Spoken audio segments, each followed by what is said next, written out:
All right, let's talk about angles of elevation and depression. In this lesson, we're going to use angles of elevation and depression to solve some problems.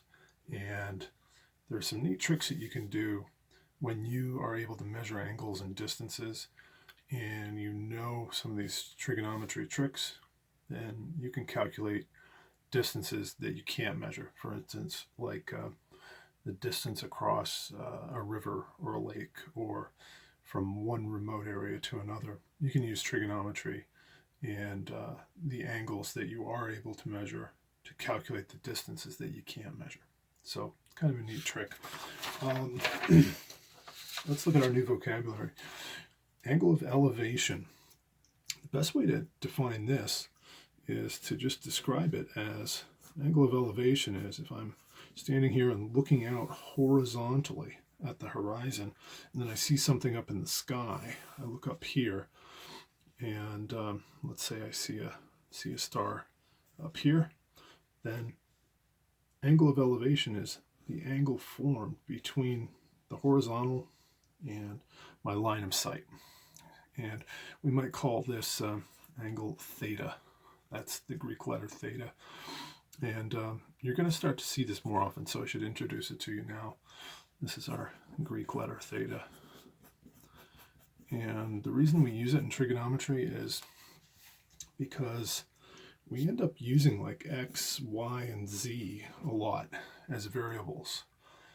And since they end up being often variables for the sides of triangles and they represent distances, then it becomes a little clearer when we're doing this work if we have another set of variables, such as theta. You may also see alpha or beta or gamma used as angles.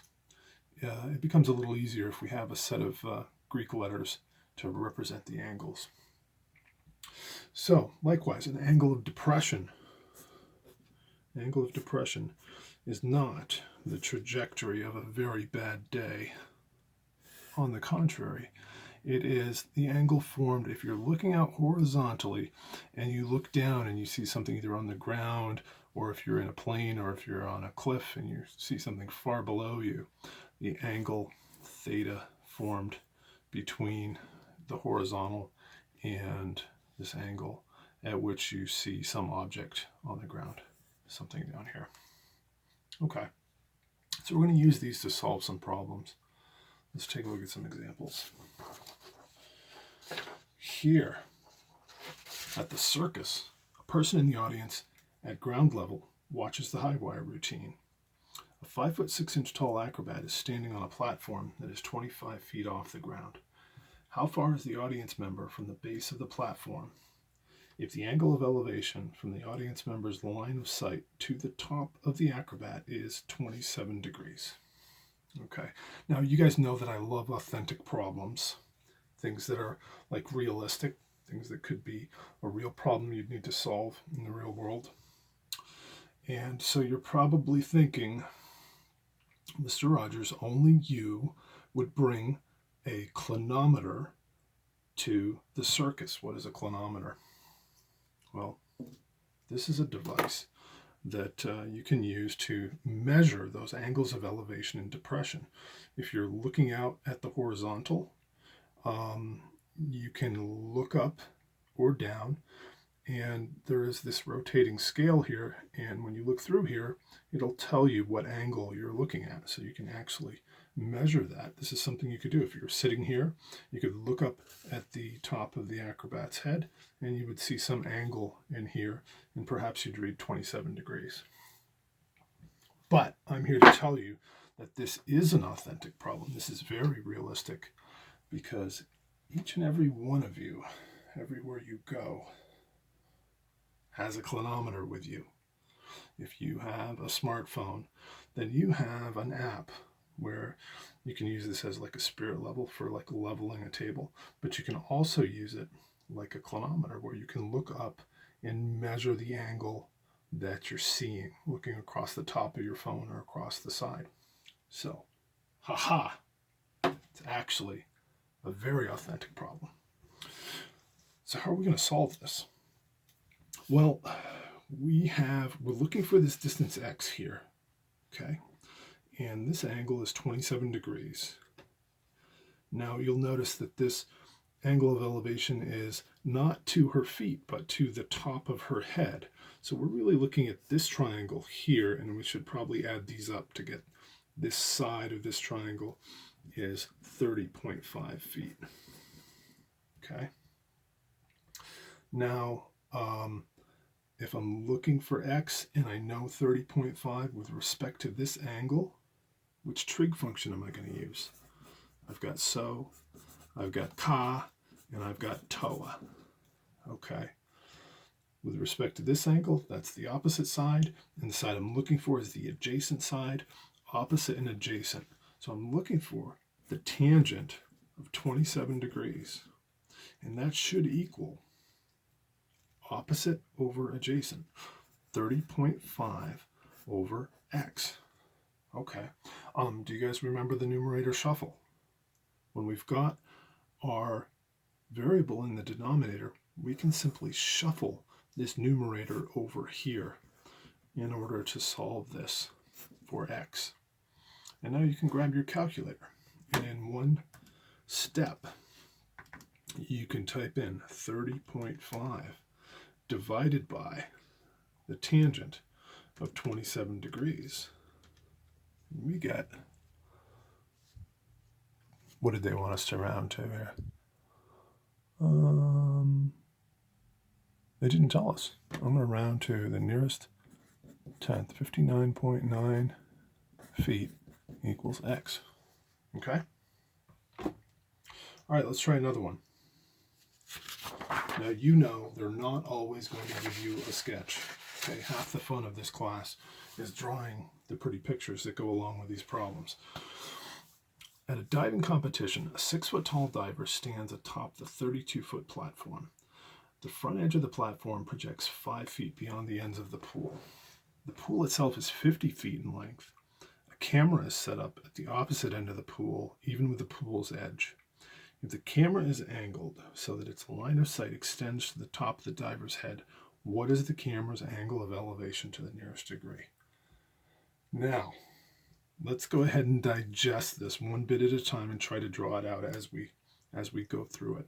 6-foot-tall diver stands atop a 32-foot platform. So I'm just going to have a platform up here, something like this. And our diver is 6 feet tall. 6 feet. Okay, we'll sketch that out. And this platform is, 32 feet above, I think it's above the water. Let's read. The front edge of the platform projects 5 feet beyond the ends of the pool. Okay, so here's the platform. The ends of the pool must be back here. So here's the water. So I'm just going to draw this here. This is 5 feet. Okay, here's the end of the pool. And the pool itself is 50 feet in length. Okay, so I'm just going to draw some water here. And all the way over here is the other end of the pool. This pool is 50 feet long. Okay.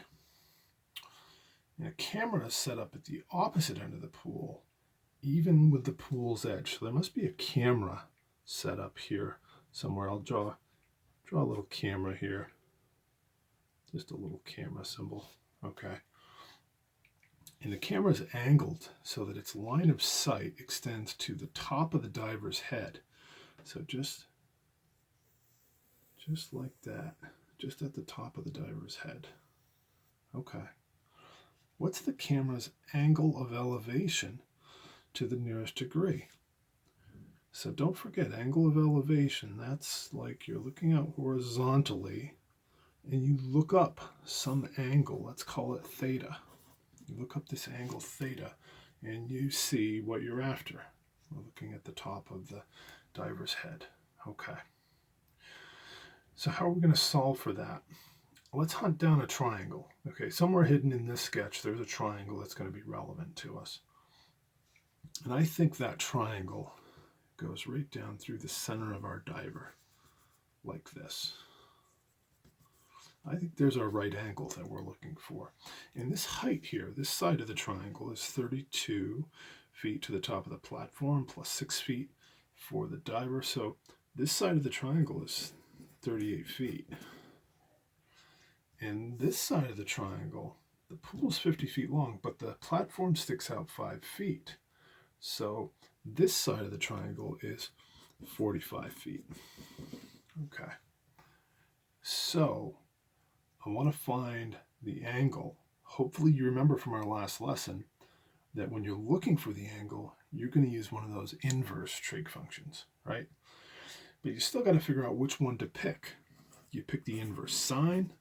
Do you pick the inverse cosine? Or do you pick the inverse tangent? Well, with respect to this angle, I've got the opposite side and I've got the adjacent side. So I'm going after the inverse tangent. And I'm going to say, you could write this out and you could say the tangent of this angle theta is opposite over adjacent, 38 over 45. If you're ready to start skipping that step, go right ahead and do it.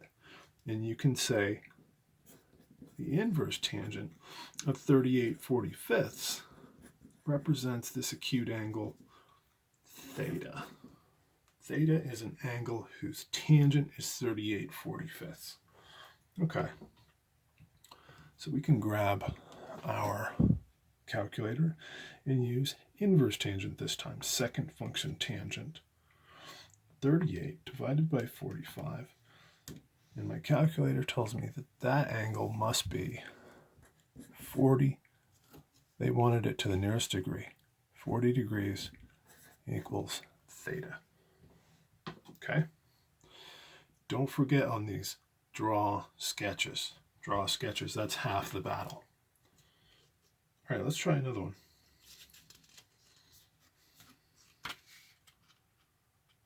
Here we have Maria is at the top of a cliff. She sees a seal in the water. If the cliff is 40 feet above the water and the angle of depression is 52 degrees, what is the horizontal distance from the seal to the cliff, to the nearest foot? Okay, so Maria is at the top of a cliff. Here she is. If the cliff is 40 feet above the water and the angle of depression is 52 degrees, okay, so here's the cliff, here's the water, and there's a seal out here. Okay, so I'm a math teacher, so I don't draw seals. I just write the word seal. That's what I do. If the cliff is 40 feet above the water, and they don't tell us how tall she is, so we really have to assume that we're talking about 40 feet from her line of sight. 40 feet. And her angle of depression as she looks down at the seal is 52 degrees. So here's what that means. Let's draw a horizontal line. And instead of looking at the horizon, she's going to look down at an angle of 52 degrees. Okay. What is the horizontal distance from the seal to the cliff? Okay, so we're looking for this distance here. Let's call it x. Okay, so there's a few things here that you can assume in this problem. You can assume that we can form a right triangle here. Okay. Now another thing you can assume is that water is the original level, right? If this line is level, and looking out at the horizon we're level, these lines are parallel. And that tells me that if this angle is 52 degrees, well, this angle in here also is going to be 52 degrees because those are alternate interior angles. Okay. How are we going to solve for x here? With respect to this angle, what do I have? I've got the opposite side, and I'm looking for the adjacent side. So which one of these do I want? Do I want SO, CA, or TOA? And you're going to find that with a lot of these angle of elevation problems, we're going to be using tangent a lot of the time. You don't have to, but oftentimes those are the components that you end up having that are easy to measure. So we're going to use tangent. Tangent of 52 degrees equals opposite over adjacent, 40 over x. Okay, how am I going to solve that? For x, can we do the numerator shuffle? Bring that numerator over here, and we end up getting 40 divided by tangent of 52. And we get 31 to the nearest foot, 31 feet equals x. Okay. And by the way, there's some good common sense checks you can do with yourself when you're doing this trig and you're trying to really get comfortable with it. I knew this distance x was going to be less than 40 feet. How did I know that?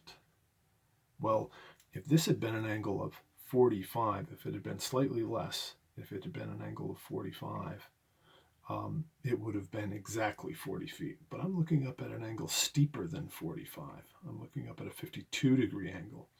And that means that this distance is going to have to be shorter than the rise.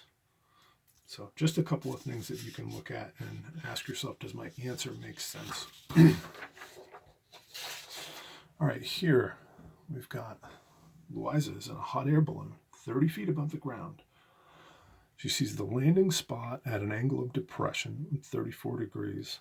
What's the horizontal distance between the hot air balloon and the landing spot to the nearest foot?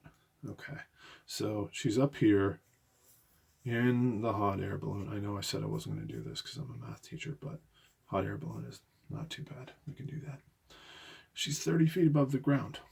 Okay, so I'll just say maybe that's where she's looking from. Here's the ground. She's 30 feet up. She sees the landing spot at an angle of depression of 34 degrees. So if she's looking out horizontally, she turns and looks down at an angle of 34 degrees, and she sees the landing spot over here somewhere. All right. So the angle of depression is this angle in here. Theta equals 34 degrees. Okay. What is the horizontal distance between the hot air balloon and the landing spot to the nearest foot? Okay. Well, I'm after this right triangle here, and we're looking for this distance. How far below her is this landing spot? Okay. So again, I've got this angle 34 degrees. Looks like I've got my triangle here. Don't forget, we can assume the ground is level and the line of sight here, the horizontal line of sight, is level. And so this must be a 34-degree angle as well because they're alternate interior angles. So I think I can find, with respect to this angle, I've got the opposite side and I'm looking for the adjacent. So I can say the tangent of 34 degrees equals 30 over x. And I can do that numerator shuffle. Bring that 30 over here into this numerator. And we get 30 divided by the tangent of 34. And to the nearest foot, that's going to be about 44 feet equals x. Okay. Again, that common sense check works for me here. I know, since I'm looking up at an angle that's less than 45, that the height is going to be less than the distance traveled here, this horizontal distance. So it makes sense to me that this horizontal distance is longer than that opposite side. All right, let's tackle something a little more difficult. These examples get a little trickier as we go along. Vernon is on the top deck of a cruise ship and observes two dolphins following each other directly toward the ship in a straight line. Vernon's position is 70 meters above sea level, and the angles of depression to the two dolphins are 25 degrees and 29 degrees. Find the distance between the two dolphins to the nearest meter. Now, this is a problem that I really like because this emphasizes what the point I was trying to make earlier, where you can use trigonometry to find things that you can't measure. It's really not convenient to go out there and measure the distance between those two dolphins, but if you're standing on the upper deck and you're wondering how far apart are they, you can use trig to figure things out. Okay, so let's put Vernon up on the deck here. Let's say this is the top deck of our ship, and I'll just make a dotted line here to represent just a vertical line. Vernon's standing up here on the deck. He's 70 meters above the water. Okay, and I'm going to assume that that's a right angle there. All right, and he looks out and he sees these dolphins. I'm going to assume the 70 meters is to his eye level. We kind of have to assume that. And he's looking down and he sees a dolphin here, dolphin 1. And then he looks down and he sees another dolphin here, dolphin 2. Okay. And there's our water. And they want us to find the distance between the two dolphins to the nearest meter. Well, I'm going to go ahead and call that x. Okay. And they said the angle of depression to the two dolphins. So that means if Vernon was looking out horizontally and then he looked down to see this first one, he looked down 25 degrees. To see dolphin 2, he had to look down 29 degrees. Okay. Well, the water is level, and looking out to the horizon is level. Those lines are parallel, so that means that if this angle of depression is 25, then from the dolphin's perspective, we could call that an angle of elevation of 25 degrees looking up at Vernon. And if this angle of depression is 29 degrees, then dolphin 2 is looking up at an angle of elevation of 29 degrees. Okay. All right, what the heck do we do here? This is not like those other problems. We have this x, but we don't really know this distance here. So it's like we're missing some important information in our triangle. And there's a couple of different ways you could solve this. Could we call this y? And maybe we could figure out y first. If we look at this triangle here, and we say we've got this angle 29 degrees, we've got the opposite side, and we want to know the adjacent. Well, we could use the tangent of 29 degrees equals 70 over y. Opposite over adjacent. And we could solve that for y. Let's go ahead and do the numerator shuffle here. Bring this guy over. That 70 will cancel, and we'll just have y left over there. 70 divided by the tangent of 29. And we get 126. They want to the nearest meter. So we'll call this, I'm going to round at the last step. I'm going to say 126.3 meters equals y. All right, if this is 126.3 meters, now I think I can find x, because this distance here, if I want to look at this larger triangle, this distance is x plus 126.3. So could we do the same thing in this triangle here?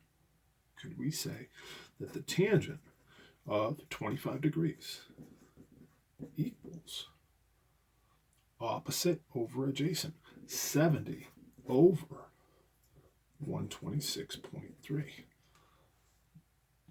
Oh, excuse me, 70 over x plus 126.3. There we go, you gotta watch me. We can do the numerator shuffle again, bring the 70 over here, and we're going to end up with 70 over the tangent of 25 equals x plus 126.3. And I do encourage you to solve these for x before you pick up your calculator, but we've got this whole trig function in here. We can do this, and then we'll subtract the 126.3 when we're done. 70 divided by the tangent of 25 gives us 150.1 meters. So we get 150.1 meters equals x plus 126.3 meters. And we'll go ahead and subtract 126.3 from both sides. And we're going to end up with, what do we get there? 23.8, is that right? 23.8 meters. So those two dolphins are 23.8 meters apart. Okay, they were getting a little harder. Let's try one or two more and see how you guys feel about them.